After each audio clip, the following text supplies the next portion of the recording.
The car rolled to a stop on the gravel path as the imposing mansion came into view. Mariana's eyes sparkled with excitement as she stepped out, taking in the sight of their new home. The sprawling estate, with its tall Gothic architecture and ivy-covered walls, had a certain allure. For her, it was the perfect place to focus on her writing. "Isn't it beautiful?" she asked, turning to her husband Jorge, who was already scanning the house with a practical eye. Jorge nodded, but his mind was on the renovations the place needed. "A bit of work, but it'll do," he muttered, already mentally preparing for the tasks ahead. Their daughter Clara stood a little farther back, looking up at the house. She wasn't sure how to feel. The mansion, with its long corridors and towering windows, felt both inviting and unsettling. There was something ancient about it, something that whispered secrets of the past. As they walked inside, Clara trailed behind, her footsteps echoing softly through the grand entrance hall. While her parents busied themselves with organizing their things, Clara wandered the halls. The air was cool, and the sound of the wind outside only added to the eerie stillness inside. As she turned a corner on the second floor, something caught her eye, a door unlike the others. It was old, wooden, and locked. Curiosity sparked within her, and she tried the handle, but it wouldn't budge. "Mom, Dad, what's behind this door?" she called down. Jorge shrugged from below.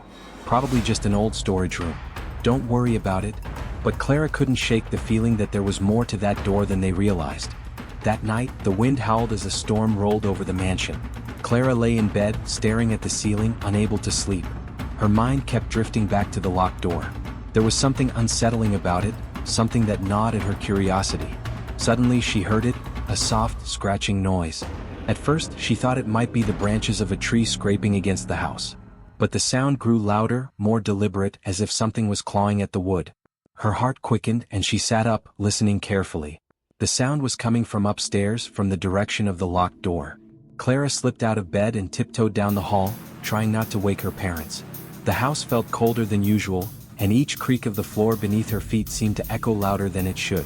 When she reached the top of the stairs, the scratching stopped. The silence that followed was unnerving, as if the house itself was holding its breath.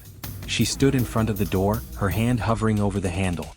Her pulse pounded in her ears as she grasped the knob, turning it once more only to find it still locked. Clara pressed her ear against the wood, straining to hear anything on the other side, but there was nothing now, only the quiet hum of the storm outside. The next morning at breakfast, Clara couldn't shake the feeling of unease. "Did either of you hear something last night? Like a scratching noise?" she asked. Mariana glanced at Jorge, both of them shaking their heads. "It's probably just the wind," her mother said dismissively. "Old houses make strange noises, especially during storms," but Clara knew what she heard. The scratching wasn't the wind, it was something else, something behind that door. The thought of it began to haunt her, lingering in the back of her mind. Each time she passed the hallway, she swore she could feel it calling to her, urging her to come closer. Days passed, but the door never left Clara's thoughts. She would find herself lingering near it, waiting for some kind of sign, though she wasn't sure what she expected. The scratching had stopped after that stormy night, but the sense of something waiting behind the door grew stronger. One afternoon, while exploring the mansion's dusty attic, Clara stumbled upon an old wooden chest. Covered in cobwebs, it looked like it hadn't been touched in decades. She hesitated for a moment, then opened it, coughing as a cloud of dust rose up. Inside there were faded letters, trinkets, and a few forgotten heirlooms, relics from a time long gone. But tucked away beneath a pile of old books, something caught her eye, a small, rusted key. Her fingers trembled slightly as she held it up, inspecting it in the dim attic light. There was something familiar about the key. It looked ancient, with intricate carvings on the handle, and it felt heavy, as if it held some kind of significance. Instinctively, she knew what it was for. Clara rushed downstairs, her heart racing. She paused in front of the door, the key clutched tightly in her hand. Could this really be it? Taking a deep breath, she slid the key into the lock. But before she could turn it, she hesitated, a sudden wave of doubt washing over her. Was she ready to open whatever was behind that door? She pulled back, tucking the key into her pocket. That night, as she lay in bed, her mind raced. She kept hearing faint whispers, almost like voices, but they were too distant to understand. And then, just as she was about to drift off to sleep, she heard a thud from downstairs. The next morning, Clara found a chair had been knocked over in the living room, and one of the paintings on the wall was slightly askew. Her parents brushed it off, insisting it must have been the wind again, or perhaps the house settling. But Clara knew better. She felt the house changing, as if it was waking up. The objects moving on their own, the whispers and the key, it all felt connected to the door. She had the answer in her pocket, and the temptation to use it was becoming impossible to ignore. The door held secrets, and Clara was determined to uncover them no matter the cost. The following evening, Clara found herself standing once again in front of the locked door. The house was unusually quiet. Her parents had gone into town, leaving her alone for the first time since they moved in. The key felt heavy in her pocket, as though it was pulling her toward the door. She couldn't resist any longer. With trembling hands, Clara slid the key into the lock. As soon as it clicked into place, the air around her seemed to shift. The temperature dropped, and the faint hum of electricity buzzed through the walls. Holding her breath, she turned the key. A loud creak echoed through the house as the door slowly opened, revealing a dark corridor stretching beyond it. The space beyond was cold and smelled faintly of mildew. Clara hesitated for only a moment before stepping inside.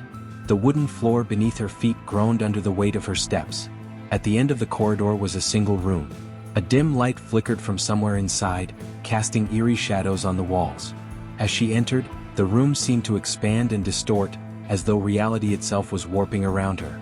The walls began to shift and shimmer, and Clara realized with a jolt that they were turning into mirrors.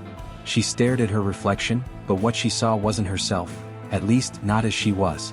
In the mirror, her face was twisted with pain and fear, her eyes hollow as though she had been through unimaginable suffering.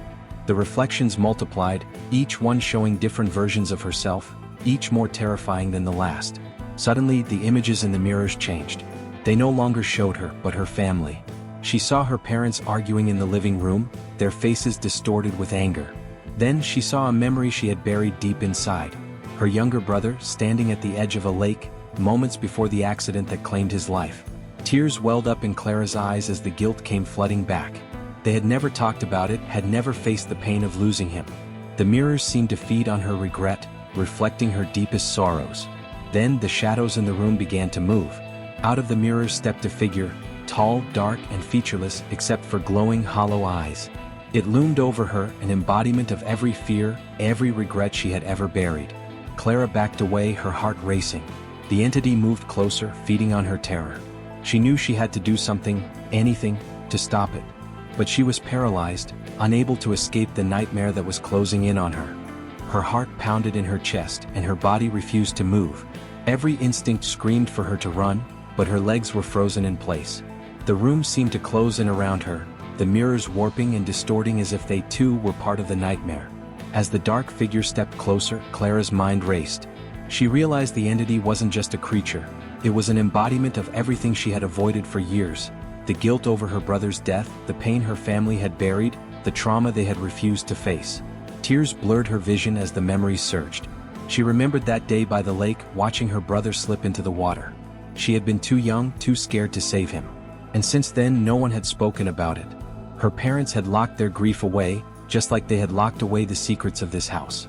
The entity moved closer, its presence suffocating. Clara felt the weight of the years of silence crushing her chest. But then something shifted. She realized that if she didn't confront the pain, it would consume her, just like it had consumed her family. With a deep breath, Clara stepped forward, her voice trembling but resolute. "I know what you are," she whispered. "You're the fear I've been running from. But I'm not afraid anymore." The figure hesitated, its glow flickering. Clara felt her strength returning, the fear loosening its grip on her. She had to face the truth. They had all been running, but running only made it worse. "I'm sorry," she whispered, tears rolling down her face. "But I won't let this control me anymore." The entity began to retreat, its form dissolving into the shadows. The mirrors shattered, and the warped reality around her crumbled. As the room returned to normal, Clara felt a weight lift from her shoulders. The door began to close slowly, as if the house itself was sealing the nightmare away. Clara stepped back, breathing heavily but relieved. She had faced the fear, and for the first time in years she felt free. Clara stepped out of the room, her heart still racing from the confrontation, but the suffocating weight she had carried for years felt lighter. The door behind her creaked shut, the echo of its closing sound reverberating through the house. She stood in the hallway, breathing deeply, the silence now strangely peaceful. Her parents returned home shortly after, unaware of what had happened. When they saw Clara, they noticed something different about her. A calmness, a resolution that hadn't been there before. "We need to talk," Clara said quietly, her voice steady. "About what happened with him?" Her parents froze, the mention of her brother sending a ripple of emotion through them. 4 years they had buried their grief, but now for the first time, they were ready to confront it. They sat together that evening, finally sharing the pain they had hidden for so long. Tears flowed, but with them came a sense of healing. The house felt different now too. The unsettling feeling that had lingered in the air since they'd moved in seemed to fade, as if the mansion itself had been waiting for this moment, for them to face what they had locked away. As they packed their things to leave the mansion, Clara passed by the door one last time. The key was still in her pocket, but she knew she wouldn't need it again. Just as she turned to walk away, she heard it, a faint, almost imperceptible click, like the lock settling into place. She paused, glancing back, her breath catching for just a moment. But then she smiled. Some doors were meant to stay closed.